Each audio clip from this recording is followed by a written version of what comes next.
श्रीगुरुभ्यो नमः। हरि ओम। गुरुर्ब्रह्मा गुरुर्विष्णुः गुरुदेवो महेश्वरः गुरुसाक्षात् परब्रह्म तस्मै श्रीगुरवे नमः। ఇందుగలడందులేడని సందేహమువలదు చక్రి సర్వోపగతుండెందెందుగతి వెదకి చూచిన అందందే గలడు దానవాగ్రిని వింటే శ్రీరామ రామజనతును ఏనా ఏమానవుడైన గాని ఏర్పడమదిలో ఆరామ విభుని దలచిన కారాకులుడొల్లినట్లు కర్మముడొల్లున్. 2025 సంవత్సరం జూన్ నెల 1 నుండి 15 వరకు పక్షఫలాలు. 2025 సంవత్సరం జూన్ నెల 1 నుంచి 15 వరకు కుంభరాశి ఫలితాలు. ఈ కుంభరాశి నుంచి ద్వితీయానికి శని వెళ్ళాడు. నిన్నటిదాకా ఆర్థిక పరిస్థితులు, అప్పులు, బాధలు తీరినాయి. అప్పులు పెద్దగా లేవు. కాస్త వేళకి మనశ్శాంతిగా ఇంట్లో తిని కూర్చుండే పరిస్థితులు కనబడుతున్నాయి. కానీ రాహు ద్వితీయానికి వచ్చాడు. అనారోగ్య సమస్యలు పూర్తిగా కనబడుతున్నాయి. కుజుడు అష్టమానికి వచ్చాడు. ఇక ఏం లేదు, రక్త సంబంధమైన వ్యాధులకి అవకాశం కనబడుతున్నది. మరి రాహుకేతుల మధ్యలో గ్రహాలు పడ్డాయి. కాలసర్ప దోషం పట్టింది. అష్టమంలో కుజుడు పడ్డాడు. కూజ దోషం పడ్డది. కుజ దోషం, కాలసర్ప దోషం, తర్వాత మరి గురు దోషం, ఇవన్నీ ఉండటం చేత ఎట్లా ఉందంటే అసలే కోతి. దానికి పెట్రోల్ పోశారు, అగ్గిపుల్ల గీచారు. ఇక చూడండి దాని సంగతి. మా పైన సారాయి పోసారు తాగమని. ఒళ్ళు మంటలు పుడుతుంది. సారాయి తాగింది, నేల మీద నడవదు, ఎదురొచ్చిన వాళ్ళు పీకి చంపుతుంది. ఇట్లా ఉంది ఉన్న గ్రహాలు. మరి గురువు, కుజుడు, కేతువు, రాహువు, ఈ నాలుగు గ్రహాలని చెప్పటానికి వీలైనటువంటి స్థితిలో ఉన్నాయి. కుజకేతువులు, రాహువు ముగ్గురు పాపగ్రహాలైతే ఆ పాపగ్రహం దెబ్బ మన గురువు కూడా తగులుతుంది, బుధుడు కూడా తగులుతుంది. కాబట్టి దీనివల్ల రకరకాలైన సమస్యలు వచ్చేటట్లుగా కనబడుతూ ఉన్నాయి. ఏది ఏమైనా ఎక్కడ ఎప్పుడు ఏం జరుగుతుందో తెలియదు. కాబట్టి ఎవరికి వాళ్ళు జాగ్రత్తగా ఉండండి. ఏమీ లేదంటే యుద్ధం పెరిగింది. మరి ఉక్రెయిన్ నుంచి సన్ఫ్లవర్ ఆయిల్ దొరుకుతుంది. మొత్తం అయిపోయింది. ఇక సన్ఫ్లవర్ ఆయిల్ రాదు. ఒక దేశం నుంచి ఒక దేశానికి వచ్చే ఉన్నాయి. ఈ దేశాలు కొట్టుకొని తెస్తే మరి వాడికి వచ్చే డబ్బులు రావు, వీడికి కావాల్సిన సరుకు దొరకదు. మిత్రత్వంగా అంటే అన్నీ దొరుకుతాయి. కిరాణా కొట్టుకుపోయినామండి, మనకు కావాల్సిన సరుకులన్నీ ఒక్క చోట ఉంటే పర్వాలే. 4 చోట్ల తిరిగితే నీ గతి ఏందో చెప్పు. ఇవాళ దేశానికి అట్లా పడ్డది. పెళ్ళాం లేకపోతే మొగుడు జరగదు, మొగుడు లేకపోతే పెళ్ళాం జరగదు, పక్క రాష్ట్రం లేకపోతే మనకు జరగదు. మరి ఈ నాళ్ళ నుంచి ఇంతమంది ఉగ్రవాదుల్ని పోషించి దాదాపు 8 యుద్ధాలు జరిగినాయి.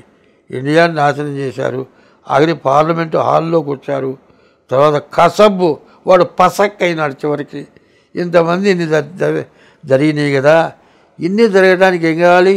అన్నం ఉంది, మరి అన్నీ ఉన్నాయి. మరి తినేది అందులో అవమాంసం తినేది.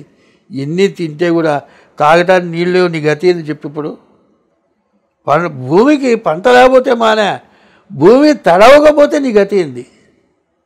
భూమి నుంచి నెమ్ము లేకపోతే నువ్వు బతుకుతావా? ఎప్పటికైనా బుద్ధి ఉందా? ఆ బుద్ధి మనకు లేకనే వాళ్ళకి ఆ బుద్ధి పుట్టింది. ఆ దొంగలను ఇక్కడ చేరుతుంటే పక్క వాళ్ళు ఎందుకు ఊరుకుంటున్నారండి? వాడు చంపుతానంటాడు, కావాలండి నీకు ఏమన్నా ఇస్తాడు. ఈ కూలి పని చేసుకుని అండి ఆధార్ కార్డు పుట్టిందా, పాన్ కార్డు పుట్టిందా, రేషన్ కార్డు పుట్టిందా, నీకు పని దొరికిందా? నీ మొగుడు పాకిస్తాన్లో ఉన్నాడా? పాకిస్తాన్ వాళ్ళని ఆంధ్ర ఓటరు కలిగిన ఆడమనిషి పెళ్లి చేసుకుంది. ఇది ధర్మమేనా? వాడిని ఇక్కడ ఉంచొచ్చా? వాడు ఇక్కడ ఉండొచ్చా? ఆ ఆడమనిషి ఇక్కడ ఉంది, మన గతేం పడుతుంది? పోనీ ఉన్నావు, బాగానే ఉంది. నీవు భారతదేశంలో పుట్టావు, భారత స్త్రీగా నువ్వు బతుకు. పాకిస్తాన్కి సహాయం చేసేటువంటి బతుకుతున్నావు. పెళ్ళా ఉందండి, మొగుడు మా వచ్చిన అబ్బో మా ఆయన నేనేంది బతకడు, నేను కంటే కనబోతే ఉండడు, వాడు నా బయట పంపిస్తుంది, వీడు భోంగానే ఇంకొక ఆయన వస్తాడు. ఏమిటి కర్మ? వాడంటాడు నా పెళ్ళాన్ని లేకపోతే అన్నం తిందంటాడు. పంచపక్ష పరమాన్నాలని తింటుంది, నీలాంటి వాళ్ళు పక్కన ఇద్దరు ఉంటున్నారు. విని ఏమిటి కర్మ ఏంటి? ఇది మంచా చెడా? ఇది గ్రహస్థితి అంటావా వేరే అంటావా? ఒక్క సమస్య చెబుతాను. పెళ్లి చేసుకున్నావు, నీవు పెళ్ళాన్ని వదిలిపెట్టావు, ఆమె పెళ్లి చేసుకుంది, పిల్లలను వదిలిపెట్టింది. ఈ పిల్లలు ఎవరి పిల్లలు? ఆ పిల్లలు పెళ్ళిళ్ళు కావాలంటే కులం ఏమిటి? ఒక కులం వాళ్ళ పిల్లలు ఇంకో కులం వాళ్ళు చేసుకుంటారా? ముస్లిం హిందూ మతంలోకి వచ్చాడండి, హిందూ మతంలోనే ఉన్నాడు. మరి ముస్లింకి ఇస్తాడా పిల్లని, హిందువుకి ఇస్తాడా? క్రిస్టియన్ ఉన్నాడు, క్రిస్టియన్కే పిల్లని ఇస్తాడు.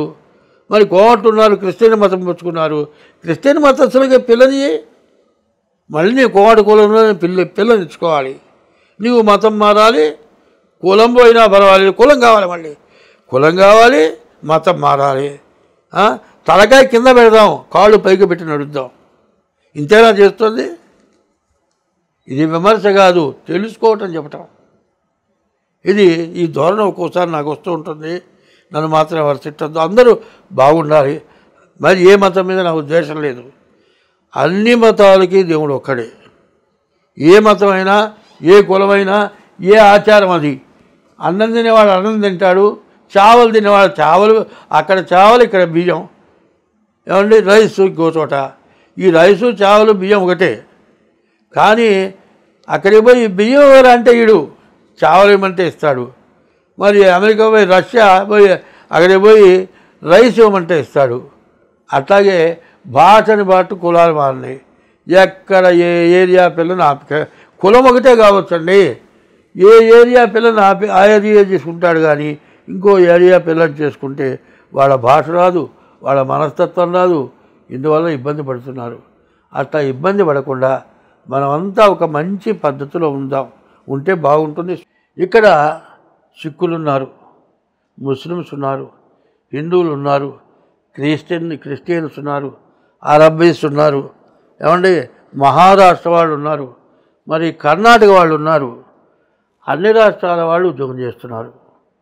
కొన్ని అరబ్బీస్ దేశాల్లో ఒక హిందూ బతకాలంటే చాలా కష్టం.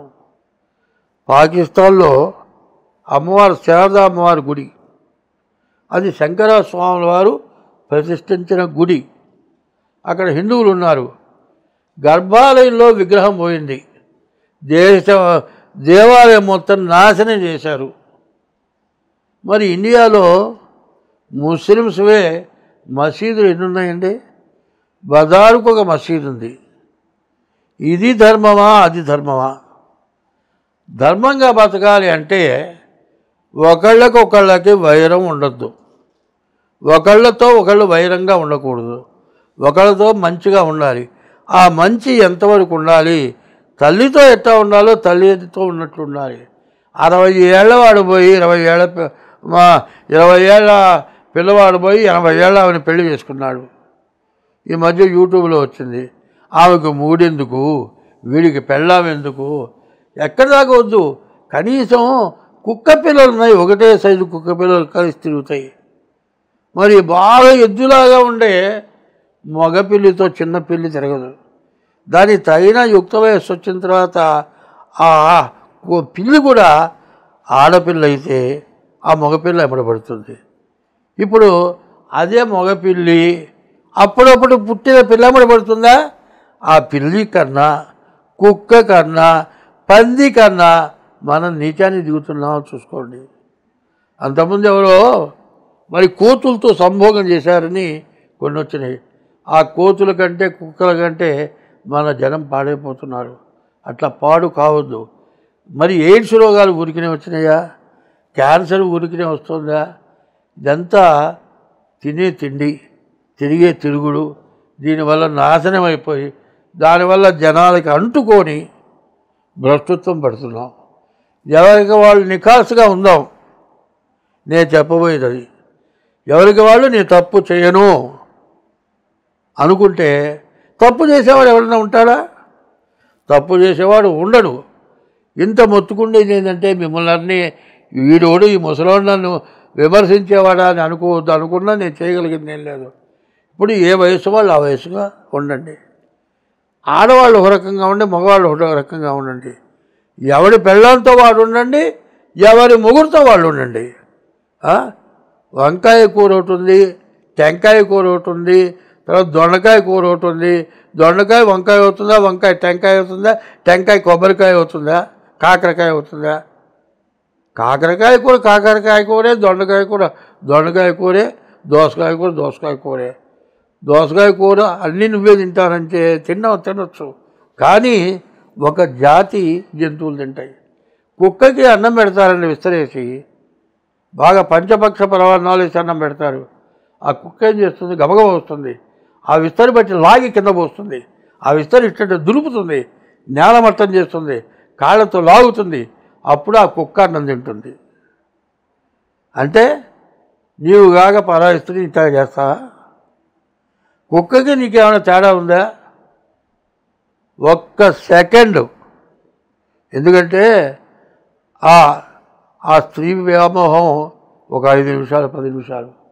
ఆ 10 నిమిషాల్లో నువ్వు చేసిన తప్పుకి సీసీ కెమెరాల్లో దొరికి జీవిత ఖైదు పొంది అవస్థపడుతున్నారు. ప్రభుత్వం తేలిగ్గా లేదు, ఇళ్ళు తేలిగ్గా లేవు. ఇళ్లల్లో కూడా సీసీ కెమెరాలు ఉంటున్నాయి, కానీ ఎవరు చూడలేదనుకొని పిల్లి కళ్ళు మూసుకొని పాలు తాగినట్టు మనం కూడా అట్లా చేస్తున్నాం.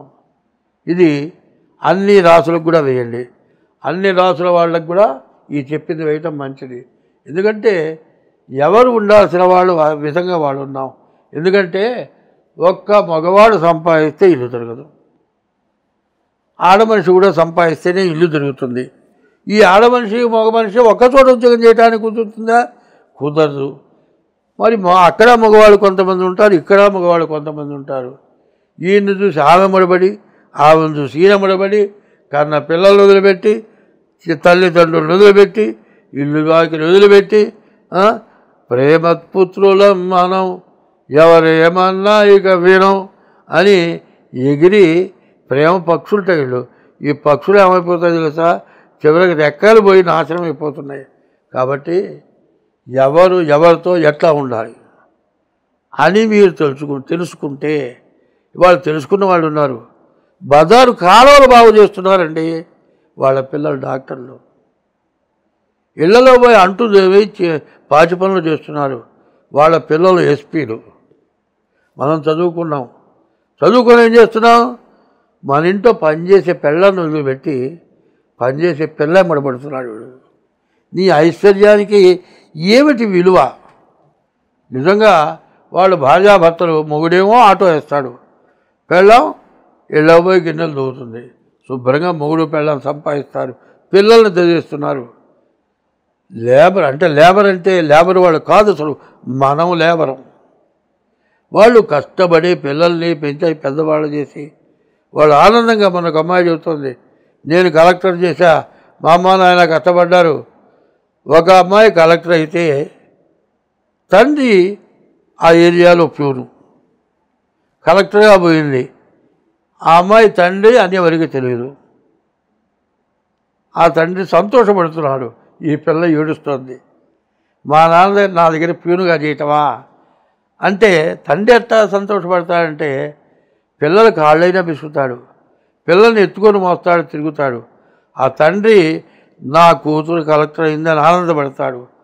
మంచి పిల్ల ఏం చేస్తుంది కదా, నాన్న నువ్వు ఈ పని చేయటం వద్దు నాన్న, నేను కలెక్టర్ని అయినాను, నువ్వు రెస్ట్ తీసుకో నాన్న అంటే ఆ తండ్రి ఏమంటున్నాడమ్మా, నేను కష్టపడి ప్యూన్ చేసి నా డబ్బులతో కలెక్టర్ చేశా, ఇంతవరకు నా కష్టం నీకు పెట్టా కానీ ఎవరికైనా పెట్టా కానీ నీ కష్టంతో నేను ఎట్లా బతుకుతానమ్మా, రిటైర్ అయ్యాక నేను ఉద్యోగం చేస్తా. అది నీత? నువ్వు ఉద్యోగం చేసి పిల్లలను వదిలిపెట్టి ఇంకో దాన్ని తగులుకోవటం నీత? ఎంత ఆనందం ఉందండి ఆ మాటలో. వినేవాడికి కళ్ళ మండీళ్ళు వస్తాయి. అమ్మా నేను కష్టపడతా, ఎందుకంటే ఇన్నాళ్ళ నుంచి కష్టపడ్డా, నేను ఒకళ్ళకి చేయి దాపకుండా బతికా, ఇప్పుడు కూడా నీ చేయి దాపనమ్మా, నువ్వు సంతోషంగా ఉద్యోగం చేస్తే నేను సంతోషపడతా అంటాడు ఆ తండ్రి. అది నీతా? ఇద్దరు మొగుళ్ళతో హోదా తిరిగి 5 పిల్లలతో హుడు తిరిగి ఏ పిల్లల్ని లిమిట్ చేసేట మ్యారేజ్ ఇస్తా 2 ఏళ్ళు 3 ఏళ్ళు చేసుకుంటారు, పిల్లల్ని కంటారు, వాళ్ళ ప్రభుత్వానికి వదిలిపెడతారు, వీళ్ళిద్దరు విడిపోతారు, ఇంకోళ్ళని చేసుకుంటారు. వీళ్ళకి తల్లి ఎవరో తండ్రి ఎవరో తెలియదు, ఈ తండ్రి ఎక్కడున్నాడో తెలియదు, తల్లి ఎక్కడున్నదో తెలియదు. నేను ఇక్కడ హైదరాబాదులో పెళ్లి చేశా. ఆ పెళ్లి కొడుకు తల్లిదండ్రులంతా అక్షతలు ఇస్తున్నారు. ఇంగ్లాండ్ పిల్ల, వాళ్ళ తల్లిదండ్రులు ఎవరో తెలియదు. ఒక అన్న భార్య వచ్చారు, వాళ్ళిద్దరు ఏడుస్తున్నారు. సాంప్రదాయం అనేది జాగ్రత్తగా ఉండటం అవసరం. వాళ్ళు బయట బూటు వినబడితే మగవాడు ఇంటో పోడు. మనకు కూడా ఆ కర్మ పట్టాలా?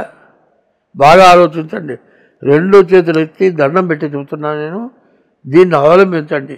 నేను చెప్పే మాట సాంప్రదాయంగా ఉండండి. ఏ కులానికి ఉన్న విలువ ఆ కులానికి ఉంది, ఏ కులానికి ఉన్న లక్షణం ఆ కులానికి ఉంది. ఇవాళ ముస్లిమ్స్ ఉన్నారండి, పిల్లలు కంటున్నారు. 5 ఏళ్ల పిల్లాడు పడి గాలి కొట్టి, సైకిల్ పంపు పెట్టి గాలి కొట్టి సంపాదిస్తున్నాడు. ఒక్కొక్కరు 10 మంది పిల్లల్ని కంటున్నారు. ఇప్పుడు మన వాళ్ళు హిందువులు ఏం చేస్తున్నారు? ఒక్క పిల్ల చాలు, 4 అక్కర్లే. వీళ్ళేమో నాశనం అయిపోతున్నారు, వాళ్ళు పైకి వస్తున్నారు. ఇతర దేశాలు కూడా అట్లాగే ఉన్నాయి. మనం 10 మంది పిల్లల్ని కనేది ఎందుకంటే ఒకడు మంచి ఉత్తముడు అయితే తల్లిదండ్రులు, దేశం రక్షింపబడుతుంది. లంబాడి వాళ్ళ పిల్లాడు 25 ఏళ్ల పిల్లాడు యుద్ధం చేసి మరణించాడు. వాడికి ఎన్నో లక్షలు కోట్లు ఇచ్చారు. ఏం లాభం? ఒక్కడే కొడుకు. అతని కొడుకు మళ్ళీ వస్తాడా? వాడు స్వర్గానికి పోయినాడు, ఇక్కడ లేడు. ఈ తల్లిదండ్రులకు ఏమన్నా స్వర్గం ఏమన్నా ఇస్తారా? డబ్బులు ఇస్తారా? కాబట్టి ఎవరు ఎంత నీతిగా బతుకుతారో అంత దేశం బాగుంటుంది. దేవుడు కూడా మంచి వాళ్ళని రక్షించడానికి ఇష్టపడతాడు, దుర్మార్గుల్ని శిక్షించడానికి ఇష్టపడతాడు. ప్రతి మతంలోనే ఒకటి చెబుతున్నా, ముస్లిం మతం ఉంది, మసీదు పోయి బయటికి రాగానే అడుక్కుంటేవాడు రూపాయి ఇస్తాడు. చర్చికి పోయిన వాడు బయటకు వచ్చి ఎవరికైనా రూపాయి ధర్మం చేస్తాడు. గుళ్ళో పోయించిన వాడు బయటకు వచ్చి ధర్మం చేస్తాడు. క్రిస్టియన్ మతంలో పెళ్ళయింది, ఈ ముస్లిం మతంలో నికాఖానీ అయింది, హిందూ మతంలో పెళ్ళయింది, 10 మందికి పిలిచి భోజనం పెడుతున్నారు. అందరూ చేసేది అది మంచి పనా చెడు పనా? ఆ పెళ్ళిళ్ళకి వచ్చి ఒకళ్ళు దోలుకుంటున్నారా? బాగా నేను పచ్చిగా మాట్లాడుతున్నాను నేను, మీరు చేస్తున్న మా పచ్చి పనులకి. అట్లాంటి కష్టపడి బాధపడే వాళ్ళలో నేను ఒకడిని కాబట్టి ఇంత విధంగా గట్టిగా చెబుతున్నా. తల్లిదండ్రులు సర్వస్వం ధారపోసి, జీవితం మొత్తం ధారపోసి పిల్లల్ని పెంచి పెద్ద చేస్తే, పెళ్లి చేస్తే వాళ్ళు పిల్లలతో కాపరం చేయక పరాయి స్త్రీ వ్యామోహంతో తిరిగి మరి మత్తు పదార్థాలకు అలవాటుపడి పిల్లానికి అన్నం పెట్టక, తల్లిదండ్రులకు అన్నం పెట్టక, వాడు చివరికి ఏదో రోగం పుట్టి ఓడ తెచ్చి వాళ్ళ పిల్లలు అడుక్కొని తిని తల్లిదండ్రులు వృద్ధాశ్రమాలకు చేరి, ఇంత నీచమా? ఇది మానవత్వమా? ఇది మనుషులు చేసే పనా? ఎవరికి వాళ్ళు ఆలోచించుకోండి. తర్వాత ఇంత జరిగి తాగుబోతో వ్యభిచారో తల్లిదండ్రులు చూడక చివరికి వాడికి ఆ గతి పట్టిన రోజున, అయ్యో నేను మంచి రోజుల్లో సరిగ్గా చేయలేకపోయినానే, నాకు అన్నం పెట్టి దిక్కు లేకుండా పోయినానే, నాకు రాండాగా రోగాలు వచ్చినాయే, ఏమిటా నా కర్మ అని ఏడుస్తున్న వాళ్ళు ఎంతోమంది ఉన్నారు. దీన్ని జ్యోతిష్యం కాదు, ప్రవర్తన మంచి అనేది చెబుతున్నా. దీన్ని అన్ని రాసులకు కూడా పంపించండి. స్వస్తి.